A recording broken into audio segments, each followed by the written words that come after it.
Welcome to part 23 of my magazine collection videos. The first one I'm going to look at is from World at War number 9. I don't have the magazine, I only have the game. It is called Destruction of Army Group Center. This isn't really a straight remake of the old one that you remember from the older Strategy and Tactics by Jim Dunnigan. This one I did find it's quite bland. The components are nice, but I did find it quite bland, which sometimes happens in some of Ty Bomba's streamlined games. But I did play this a couple of times, and I wrote a replay article for Moves Online. It is, again, World at War number 9. The next magazine game I have is from S&T number 58. I don't have the magazine, I only have the game. It is called Conquistador, Age of Exploration, 1495 to 1600. And this is a game that was designed by Richard Berg. So it has everything you would expect in a Richard Berg game.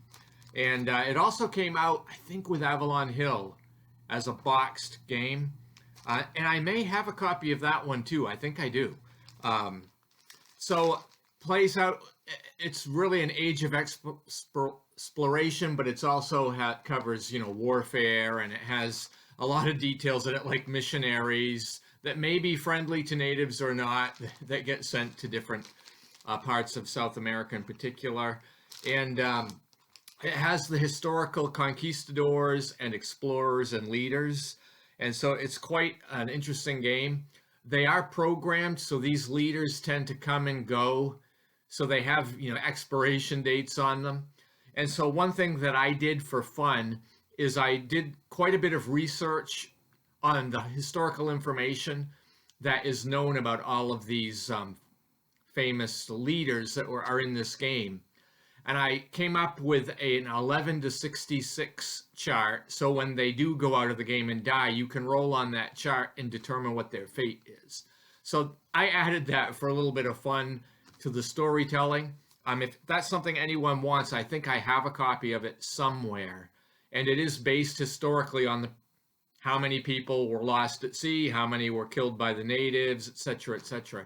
So I did make it so it's statistically, percentage-wise, is somewhat accurate, but it's based on information we don't have the full measure of information on it. The next game that I don't have the magazine for. This is called Charlemagne, the Dark Ages in Europe. So it's covering the 8th and 9th centuries AD. It's in Strategy and Tactics number 189. And I think it's the first game in what is now called the Charlemagne system. So Joe Miranda did some other games using the same system. And I can't remember if I played this one. I played Belisarius, that is in the system. I think I have Khan and Xenophon. So those are all fun periods to explore. So that's why I picked this game up. S&T 189, Charlemagne, the Dark Ages in Europe. This next game was in the magazine C3I number 22, Agincourt. And this basically is a Men of Iron series game, so which was designed by Richard Berg originally. I'm not sure if Berg designed the Agincourt scenario. I've definitely played this, and I think I wrote on it. I don't remember if I officially published it anywhere. I would say that this game, it's nice for completeness, but for the Men of Iron system. But I think Agincourt is not the easiest battle to simulate. But I did have fun playing through it. And the components are very nice. So that's in C3I number 22, Agincourt, a game within the Men of Iron system.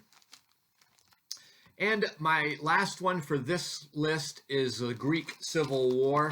This is from Modern War number 11, and it covers the Greek War in 1947 through 49. So this is obviously at the end of World War II. It's a game designed by Brian Train. So he always has some interesting designs and takes. I was originally supposed to write an article on this, which I never did.